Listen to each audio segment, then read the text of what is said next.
Son las 7 de la mañana, las 6 en Canarias.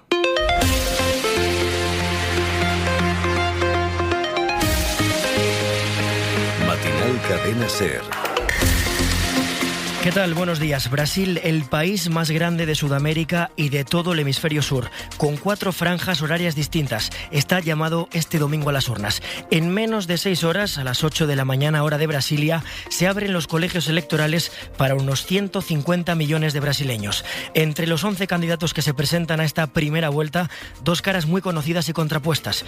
El actual presidente y líder de extrema derecha, Jair Bolsonaro, y el eterno candidato que ha ganado 2 elecciones y con esta se ha presentado a otras 4, el líder izquierdista Lula da Silva.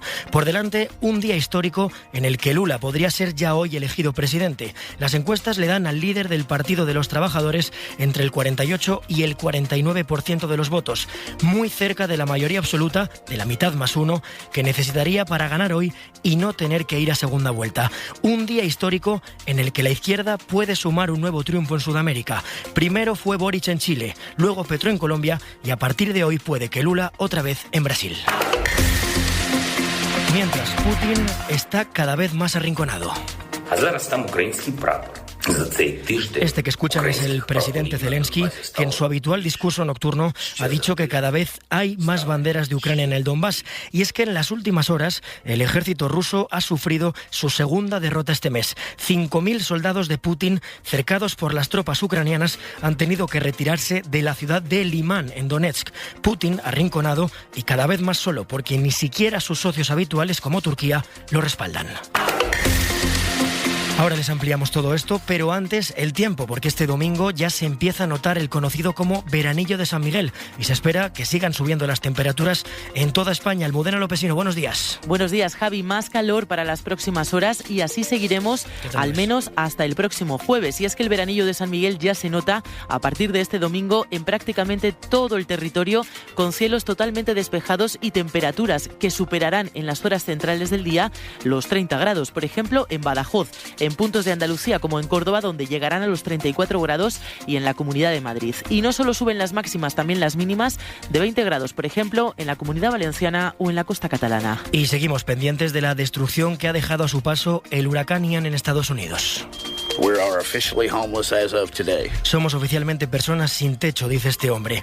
Mientras que el número de muertos se eleva ya a 77 en Florida y Carolina del Norte, Ian ya apenas tiene fuerza. Edu Hernández. Así lo confirma el Centro Nacional de Huracanes. Ian ya es un remanente de la tormenta tropical y ha dejado a su paso destrucción. Familias que se han quedado sin casa, carreteras inoperativas, cerca de 2 millones de personas sin electricidad. Ha sido devastador, decía un hombre, como si fuese el mismo Armagedón. Incluso parecía que se habían juntado un huracán con muchos tornados. El viento era muy fuerte y había lugares con remolinos de arena de varios metros de altura. Mientras tanto, el gobernador de Florida asegura que están buscando ayuda para que todo vuelva a la normalidad con el suministro de energía. Y agradece el apoyo de toda la comunidad y de Elon Musk y su empresa Starlink, que ha ofrecido proporcionar un servicio de internet por satélite en algunas zonas de Florida. Y también noticia de esta madrugada en Indonesia. Porque allí al menos 129 personas han muerto y otras más de 180 han resultado heridas en una batalla campal dentro de un estadio de fútbol tras el final de un partido. Empieza Matinal SER con David Nieto y Daniel Lamparero en la técnica y Edu Hernández en la producción. Les saluda Javier Líbana. Matinal Cadena SER.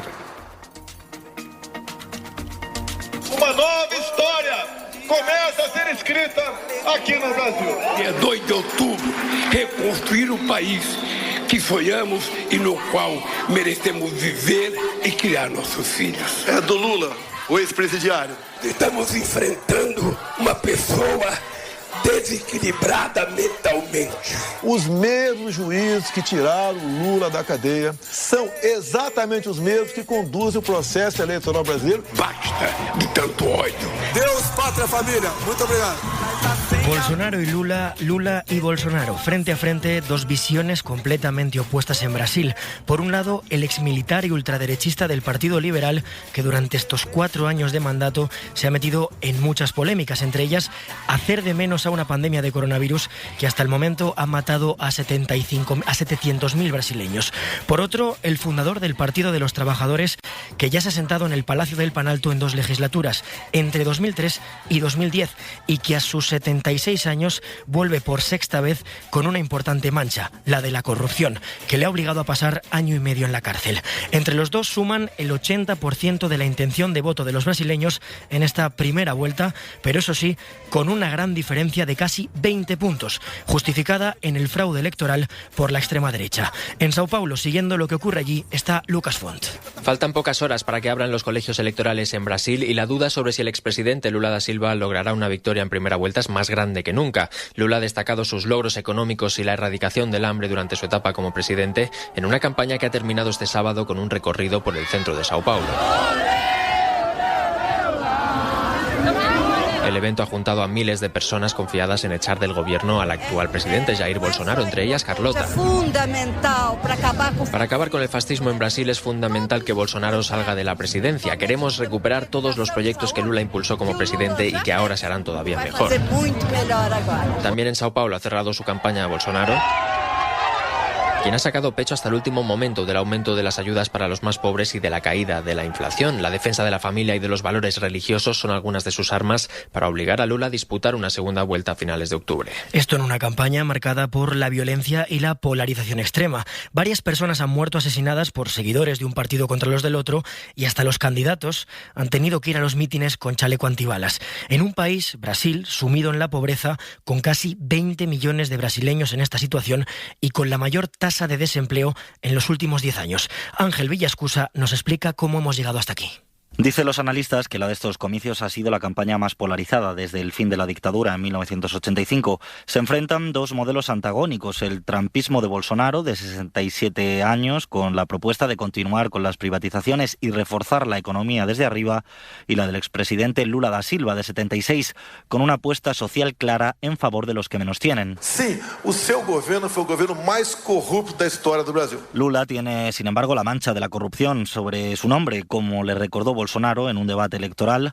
El expresidente pasó 580 días en la cárcel por casos de corrupción, aunque el Tribunal Supremo brasileño anuló las condenas por defecto de forma.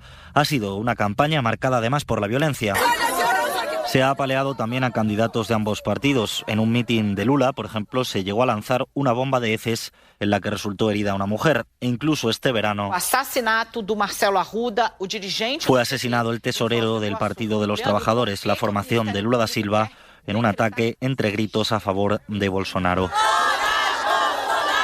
El ambiente de crispación ha obligado a los dos candidatos principales a llevar incluso chalecos antibalas. Pero más allá de la violencia, ha habido otros debates, como el del uso de la bandera nacional. Lula ha reivindicado que todos sus ciudadanos pueden usar la enseña nacional, que la izquierda tiende a relacionar con la derecha. Dice el candidato que no es una bandera fascista, sino la de los negros, los trabajadores y las mujeres de su país. Y también se ha colado el debate sobre portar armas, que Bolsonaro quiere ampliar todavía más después de haber facilitado la compra a los ciudadanos durante su mandato. El Tribunal Electoral brasileño, sin embargo, ha prohibido que se lleven armas libremente en las calles entre el sábado y el lunes por las elecciones. Mauricio Santoro, politólogo de la Universidad del Estado de Río de Janeiro. Buenos días. Buenos días, ¿qué tal? La mayoría de las encuestas le dan a Lula da Silva en torno al 48% de los votos. Lo primero que le voy a preguntar es si es posible que hoy podamos tener ya presidente de Brasil. Sí, es posible que Lula gane las elecciones en la primera vuelta, pero eso es raro en Brasil. El más común es que tengamos algunas semanas más de campaña hasta fines de octubre con una segunda vuelta. Y Lula está en el margen de error en las encuestas para ganar en la primera vuelta. Pero de hecho es una elección muy especial en Brasil, porque hay este sentimiento de rechazo muy fuerte contra Bolsonaro y Lula logró construir una alianza política muy amplia con gente de izquierda, de centro, con liberales. Entonces también muchas cosas pueden pasar este domingo en Brasil. Claro, ¿y qué puede suponer que no haya una segunda vuelta? Bueno, esto sería algo que haría más difícil para Bolsonaro el rechazo a los resultados de la elección, Bolsonaro sigue en Brasil un guión muy parecido con lo que Trump hizo en Estados Unidos. Y eso también es algo que no es común en Brasil, donde había una confianza muy grande en el sistema electoral, y es algo que está preocupando a mucha gente acá, incluso por la posibilidad de violencia política, de apoyadores de Bolsonaro que pueden seguir para las calles, y tendríamos en Brasil algo parecido con lo que pasó en Estados Unidos con la invasión del Congreso americano. En este tiempo, además, hemos visto al líder de extrema derecha metido en muchos charcos, como la de restarle importancia al coronavirus. ¿Se ha cansado la sociedad brasileña de Bolsonaro? Bueno, esta elección es básicamente un referéndum sobre Bolsonaro, sobre lo que significó su gobierno. Entonces, cuando Bolsonaro fue elegido en 2018, había un enojo de la gente en contra de la política tradicional, los partidos, un sentimiento muy fuerte de rechazo a la corrupción, y ahora es distinto. Ahora lo que preocupa a la gente en Brasil es mucho más la economía, la cuestión del trabajo, del hambre, un poco también los efectos de la pandemia, y mucha gente que va a votar por Lula en este domingo está de hecho votando en contra de Bolsonaro. Claro, Boris en Chile, Petro en Colombia, la izquierda se impone en países sudamericanos importantes, y ahora la posible vuelta de Lula. ¿Qué puede suponer para el continente? Es este momento donde hay un sentimiento entre la gente que hay que tener gobiernos con una política muy fuerte de lucha contra la pobreza, contra el hambre, y en muchos países la población identifica a los liderazgos de izquierda como la gente capaz de hacer este tipo de cambio. Los países de Latinoamérica están en una situación económica tan difícil, hay el riesgo también en muchos de nuestros países que estas expectativas de un cambio muy rápido y muy profundo no se cumplan. Entonces es una situación donde se hay que examinar con mucha calma, con mucha cautela. Pues Mauricio Santoro, politólogo de la Universidad del Estado de Río de Janeiro, muchas gracias por habernos atendido. Bueno, gracias a ustedes. Este domingo, desde las 2 de la tarde, hay Liga. Hay Carrusel Deportivo. Juega el Madrid. Que viene Vini, aguántame Calde, que viene Vini, al palo Vini, Valverde para el segundo. Desde el Bernabéu, Real Madrid, Osasuna. Y además, Español Valencia, Celta Betis y Girona Real Sociedad. Y también baloncesto. Segunda jornada de la Liga Endesa. Una nueva jornada de la Liga Smartbank. Y tarde de coches con el Gran Premio de Singapur de Fórmula 1. Te lo cuenta todo el programa líder de la radio deportiva. Con Dani Garrido, Cadena SER. Número 1 en deporte.